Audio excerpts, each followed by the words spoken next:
Hi, friends. Welcome back to the podcast. This is the first solo episode that I've recorded since last year before the. I'm really grateful to be back. It feels very appropriate for me to record a solo podcast today on what many are calling the first day of the year of the horse, which is part of the Lunar New Year tradition. Some of you listening love exploring those rhythms and symbolism and cultural traditions, and some of you don't resonate with it at all.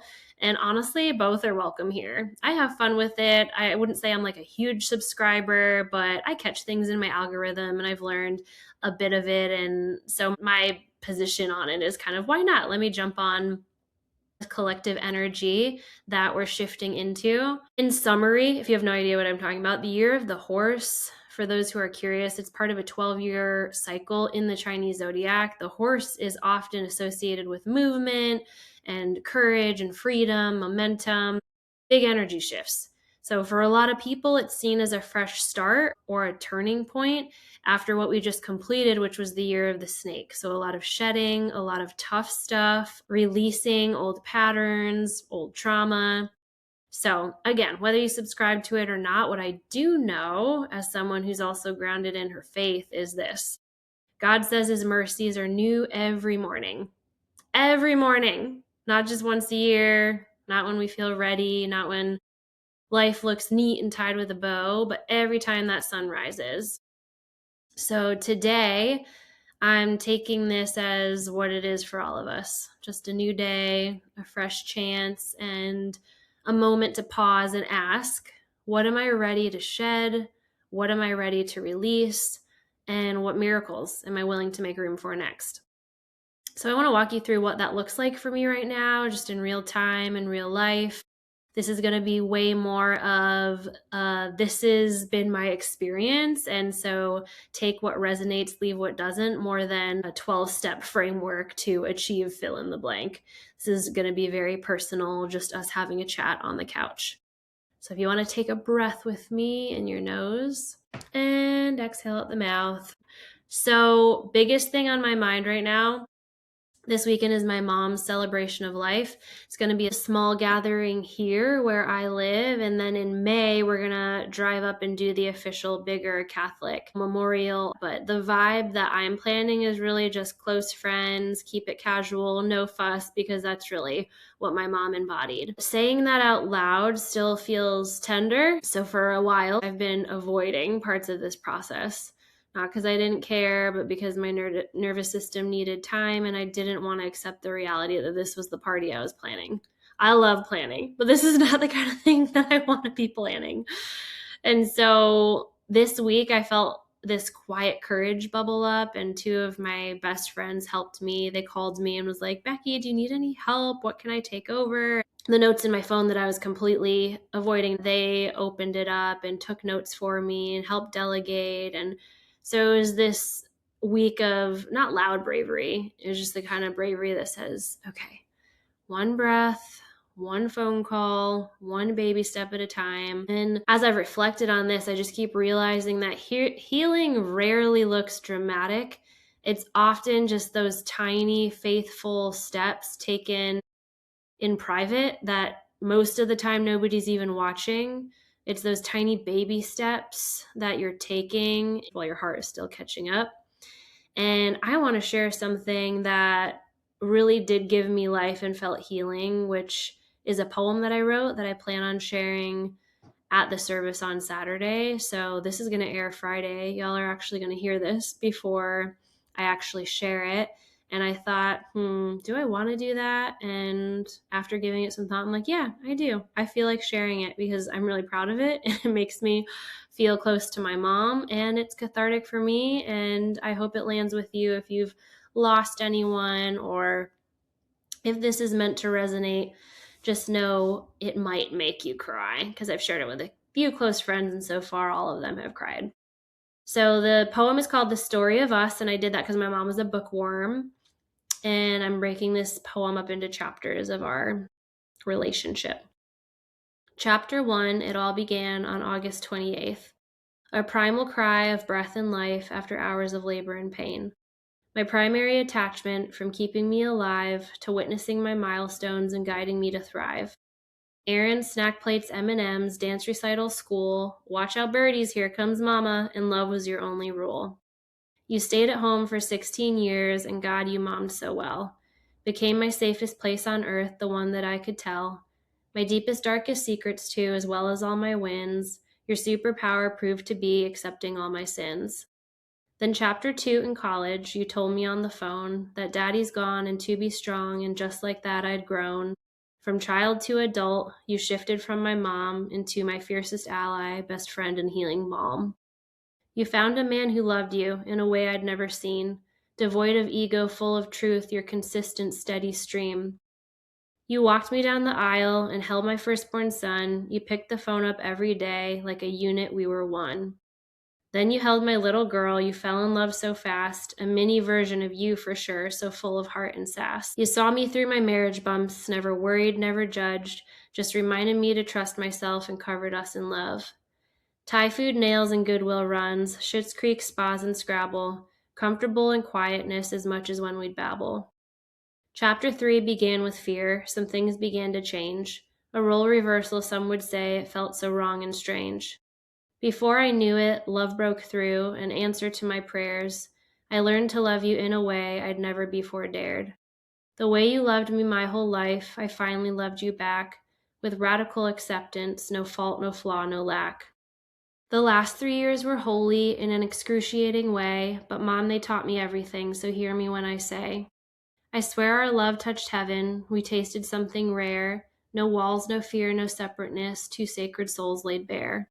Chapter 4, we're in it now, and if I'm being honest, I hate this chapter very much, but I'm clinging to your promise.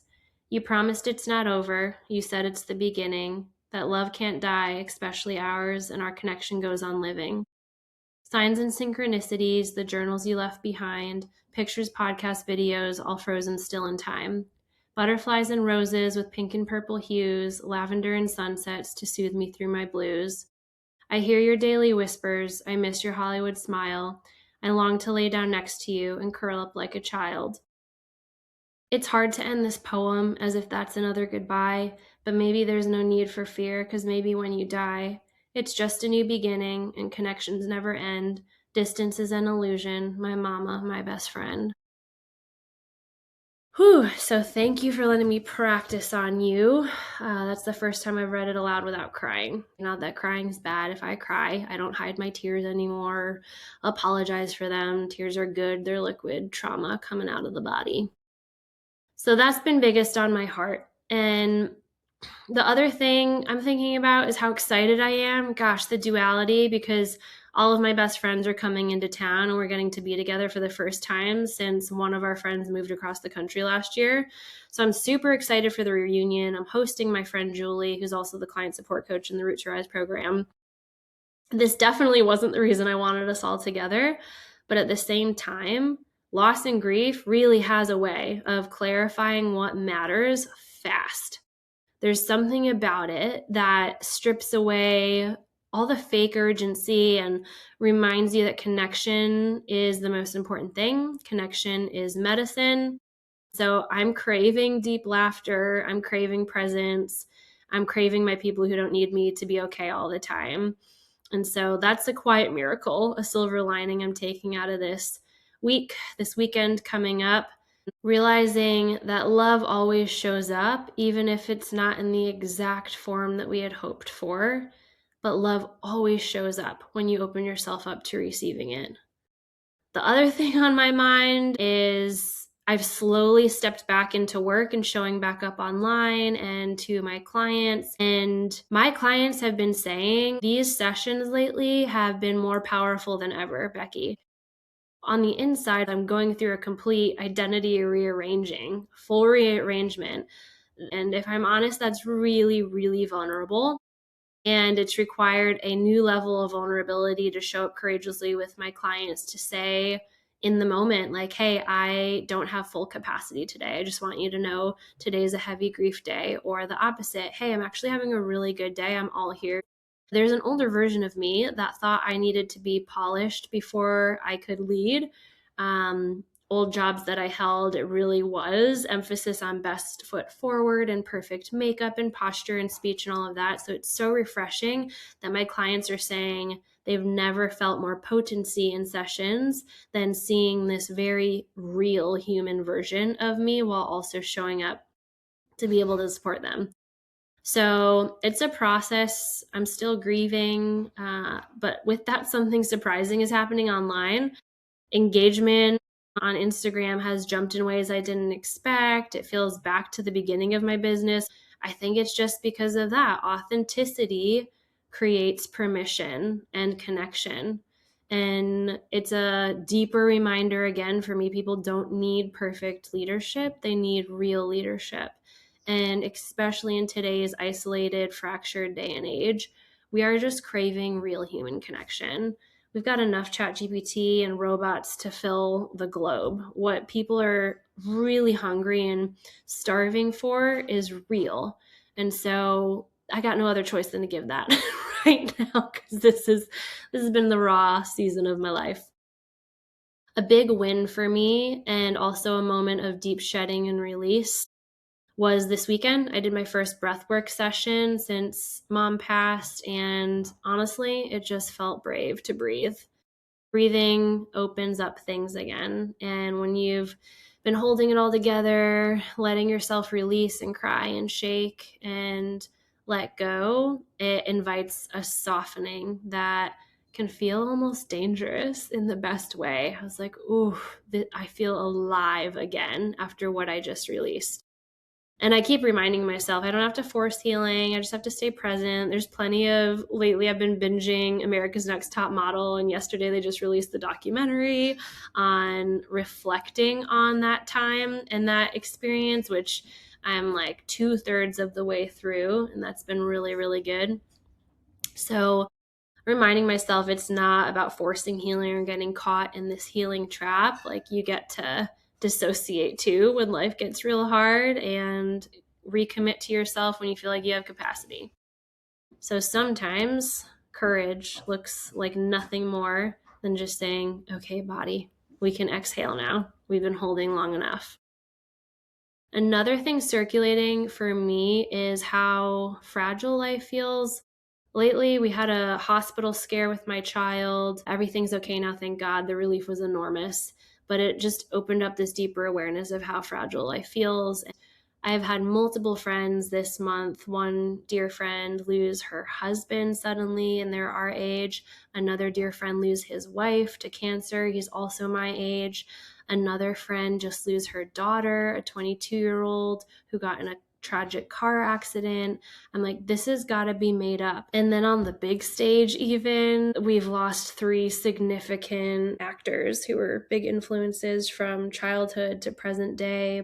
Catherine O'Hara and Diane Keaton, James Van Der Beek. Life feels very short. So when you brush up against that reality, noise quiets down real fast in some ways. And then I've also noticed hypervigilance. That's another duality, where in some ways I feel like this has simplified and clarified the purpose of life for me, which is truly just connection, love, family, showing up in my purpose. And then on the other hand, I've noticed my nervous system bracing for threat because I'm seeing it and witnessing it either on the outside or close to home with losing my mom and my daughter. So noticing that and ready to release the hypervigilance part, knowing that's just my ego protecting me, that in this moment I am safe, there's sun shining through the window, I can breathe, and today is the day of the horse, so why not run with it?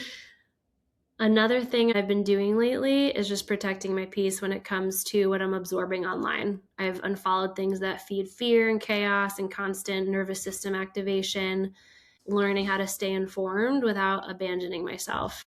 Peace is not avoidance, it's stewardship. I'm learning the best way that I can contribute to the collective. My gift to society right now is being able to offer a groundedness, an anchored peace, an intuitive line of communication. The metaphor that came to me when I was in prayer over this was actually the Titanic, when you think of that moment when panic is surging through the entire ship and there's a real fear, a fear of death, a fear of separation from loved ones, a fear of pain. I think that energy is very similar to what's happening right now, at least in America, with all that's going on in the world and in politics. There's a lot of fear and a lot of panic. And the metaphor that came through to me was in that moment when the Titanic hit that iceberg and people are panicking, we needed some to play music. We needed some just to hold their babies and soothe their babies and have them go to sleep peacefully at night. We needed some to fight and to get ships ready. We needed some to minister. Like if you've seen the movie, I'm sure you're thinking of that scene that there was different people that played a different part. And so I believe it's the same at this time in history. This is a time where I do believe we're being called to see how we can show up to deposit into the collective, but that is going to look different for everyone. Another new random obsession that's lighting me up and intriguing me in the same way that I remember being lit up the first time when I stumbled upon nervous system work is actually the lymphatic system. I'm actually going to bring a guest on who is a doctor of chiropractic, focuses on the lymphatic system. I won't go too deep into detail on this episode, but just know with the scare that my daughter had in the hospital and her lymph node got very infected, I've been learning so much about, oh my God, I think the lymphatic system may actually be an even preliminary first line of defense that we need to look at and make sure is functioning properly even before we touch the nervous system. So more to come on that. The other thing that is going on in my world, in my life right now, is I'm just really enjoying the hell out of my husband. Not because life is easy, it has not been, but just because we've done the work. We've done the counseling and the honest conversations and the individual healing and choosing each other again in the most authentic way we know how. There's been a level of trust that's deepened through this really hard year, and I don't take it for granted. So grateful for the laughter and the load he lightens and the support and just the deep trust that's been forged in that part of my life has been a breath of fresh air when everything else has felt really suffocating. So moving forward, just in the energy of mercies are new every morning. This is a brand new day. If you align with the horse energy of momentum and movement and done with the shedding, I did an exercise with my client group where I got dialed in on what are my values guiding me through this next year ahead. And I narrowed it down to 5 core values that have been my North Star moving through 2026. And that's number 1, simplicity. Number 2, family. Number 3, future generations. Number 4, stewardship. And number 5, financial wisdom. So a lot less noise and more alignment I'm bringing into the days ahead. Less urgency, more intention, working less hours than I ever have, but being so picky in a good way with what I'm choosing to spend my time with, and that turning out to be more potent, like I've been hearing from my clients. So here on this first day of what many are calling the year of the horse, whether that means something to you symbolically or not, I'm choosing to shed fear, urgency, old identities that no longer fit who God is shaping me into. And I'm making room for whatever miracles He's got planned for me next. And remembering miracles don't always arrive as lightning bolts and big confetti on a billboard, cataclysmic, earth-shattering, boom, in your face kind of things. Sometimes they just look like peace where panic used to exist, or presence where there used to be avoidance, or trust where there used to be control and hypervigilance. So I want to invite you into this with me today, whether you see this day as just another day on the calendar or a meaningful turning point. Your life is going to change forever from here on out. God's mercies are new this morning. And that's enough reason to begin again. So ask yourself, what are you ready to shed? What are you ready to welcome in? You might speak those out loud. Take a breath in, exhale out, and write it down. And trust that fresh starts don't require perfection, just a micro step of willingness. So thank you for letting me share this season with you. And if it resonated, send me a message on Instagram, Becky_Aste, just what you're releasing, what you're making room for. I'd love to witness that with you. Until next time, breathe deeply, move gently, put your hand over your heart and offer some self-compassion, remembering you can trust whatever God is doing beneath the surface. I love you guys.